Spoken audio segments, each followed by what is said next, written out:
children, welcome back to English classroom with Sajita ma'am. How are you all?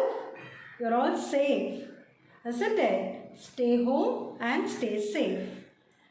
And children, today we are going to learn English alphabet. Are you all ready?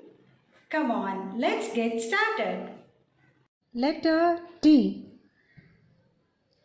Let's take practice of cursive letter T and reading practice of T words.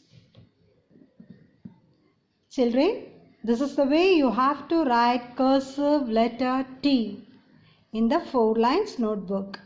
Okay kids? The letter is T and the letter sound is T. Repeat after me. T. Let's read the short sentence. Toys in a tub. Now read more words. T-A-B-L-E, table. T-A-I-L, tail. T-E-A-C-H-E-R, teacher. T-E-E-T-H, teeth. T-O-Y, toy.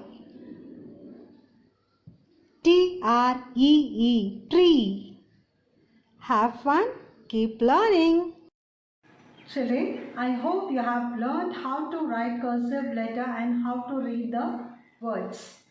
Okay kids, you have to take practice. Practice makes perfect. Good. And dear parent, kindly train your kid by watching this video. Thank you all.